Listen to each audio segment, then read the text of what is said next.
Hey everyone, welcome back. This is Radical Dreamer Steve back at you with another gaming video. Now I'm sorry, I am doing 2 Castlevania videos in a row. I was not intending to do this, but I can't stop playing this Game Boy Advance trilogy on the Switch. But I do promise you next week's content will be different. I will not be covering Aria of Sorrow for quite a while. So I hope you can get through this video, and I hope you love Castlevania as much as I do, because this is a pretty cool game. However, I gotta say, you have to sort of treat this game as a direct reaction and overcompensation for what Circle of the Moon got wrong, or what people thought it got wrong, because I actually love that game. Just to get it out there right now, Harmony of Dissonance is probably the worst Metroidvania Castlevania game, but it's still a pretty decent game, and I'm going to come back to that later. So let's talk about Circle of the Moon for just a second. This game was very love or hate. It was a launch game for the GBA. I thought it was an amazing game, and you can watch my last video to kind of get my full opinion on this game. I go way more in depth than I am now. But Circle of the Moon was difficult, it had a minimalist design, and it didn't exactly try to push the series to be kind of bigger and better than Symphony of the Night. Now, I think Harmony of Dissonance kind of tries to rectify this, and it tries to push a lot of boundaries. It tries to fix the difficulty. It tries to make the castle design more kind of colorful and vibrant.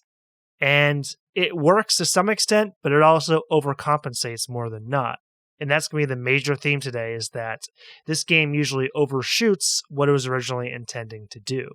One of Harmony's biggest strengths and weaknesses, in my opinion, is that it is the easiest Metroidvania Castlevania game. It's great for newcomers. I think if you've never played a Castlevania Metroidvania style, and a game like Circle of the Moon is too daunting for you, and you can't get your hands on Symphony of the Night, Harmony of Dissonance is actually not a terrible place to start, because it's not really that difficult. Like, you level up pretty quickly. The bosses are very structured, and it's not hard to learn their patterns, and most of them go down pretty fast. And the combat's pretty fast and fluid. However, on the flip side, that's going to be a massive turnoff to people who are veterans, kind of like myself, because, I don't know, Circle of the Moon, it just tested me, and as much as it pissed me off, it just felt so good to beat those bosses.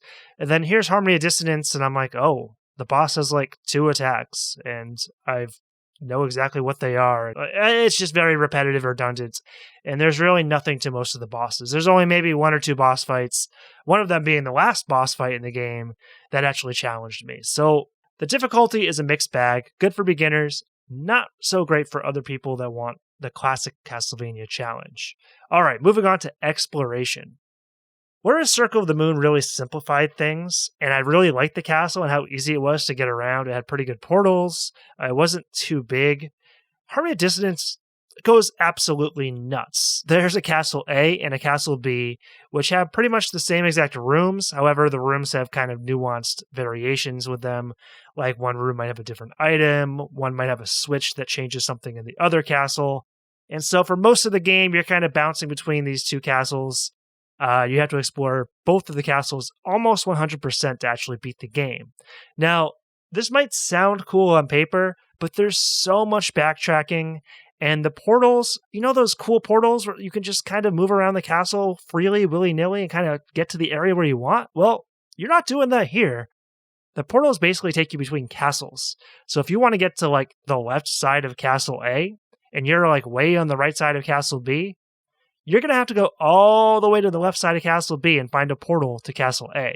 Now, the dash ability does help you speed around the castle pretty quickly, but this game definitely suffers from backtracking and being convoluted, because sometimes you don't know what castle you're supposed to do stuff in, and it's not really obvious. Some people might chalk this up as kind of Metroidvania.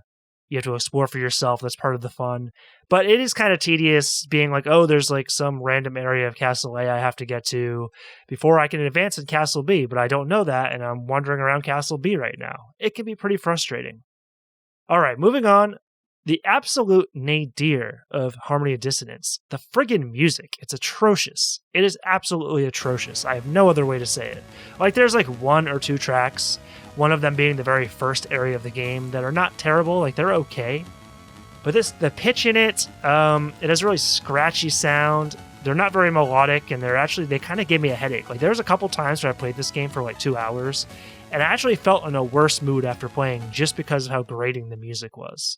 So while I do think you could argue the music adds a sinister environment and kind of a haunting presence to Harmony of Dissonance, it's genuinely annoying and unpleasant. It really does detract from the experience, and that is made all the more true because almost every other Castlevania, even the bad games or lesser games, have great soundtracks. It's like a staple of the series to have great music.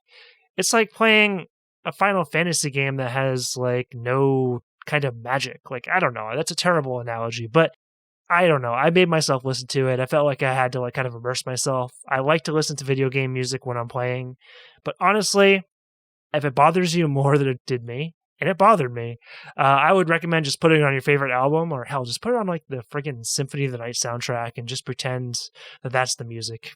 All right, moving on. Let's talk about the gore and the visuals. This is easily the goriest, kind of most gruesome Castlevania game. Like, there's areas where there's like blood on the walls, blood on cogs. There's like monsters that get like kind of bashed into walls and sucked into cogs.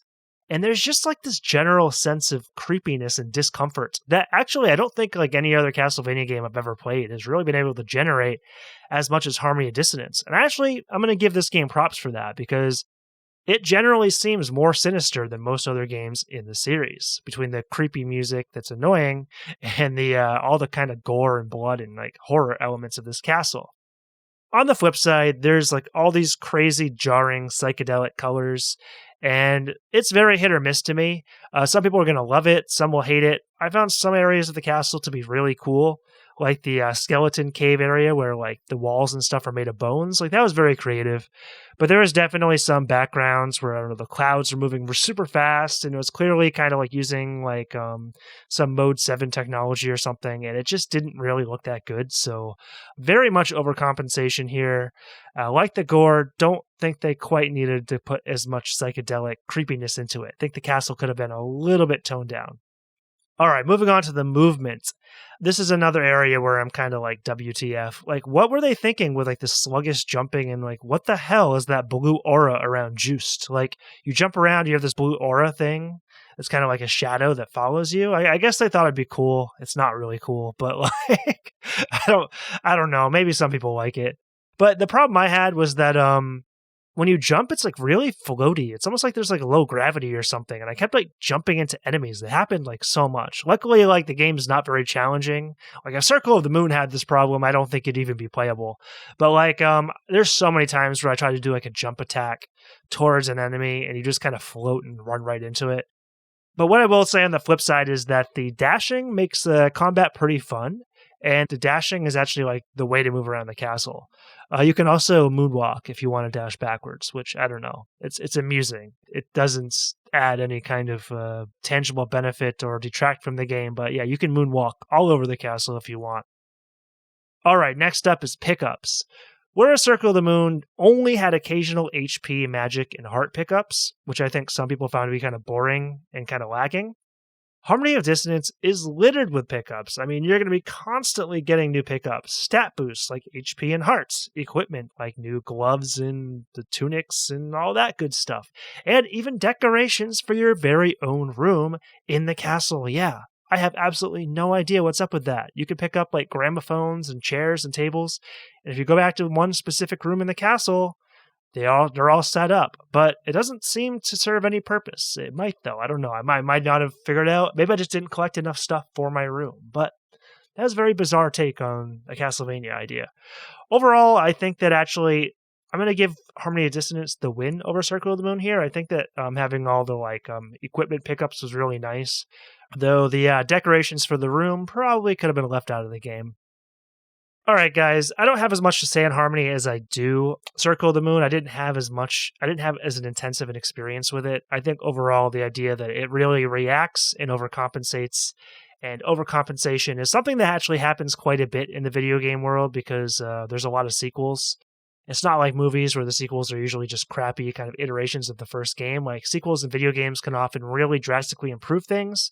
I think they really listened to the fans and made a lot of changes to Circle of the Moon. I would probably give this game a 7.5 out of 10. I don't always love to rate video games and give them quantitative numbers, but I do want to say that this expresses, in my opinion, that while this is the worst Metroidvania Castlevania game, it's still pretty decent. Like, this is the worst one, I'm giving it a 7.5, which tells you, like, for being the low point of a series, this is pretty good. I think Castlevania fans should at least try it, and I definitely think it's worth a playthrough, despite the many, many flaws it has. And the last thing I'm going to say here is, if for nothing else, this game deserves a lot of credit for being kind of very experimental and weird. I mean, it's easily the strangest Castlevania game, I think, ever made. The developers seem to be clearly wrestling with these kind of ideas of how to make a game as good as Symphony of the Night, while kind of avoiding the extreme minimalist take of Circle of the Moon. They overshot in most of their ideas, and this game's obviously not as good as Symphony of the Night, but I do think most of the ideas are interesting enough to experience once, and just give it a try, see what you think. Some people actually really love this game and find it to be one of their favorites. So guys, that's all I have to say on this. Definitely give this game a go. Don't just listen to bad reviews and not try it. I do think it's worth at least one playthrough. It's good enough for that. Please like the video, please subscribe. I really appreciate that since I'm a new channel. Alright guys, game on. Catch you in the next video.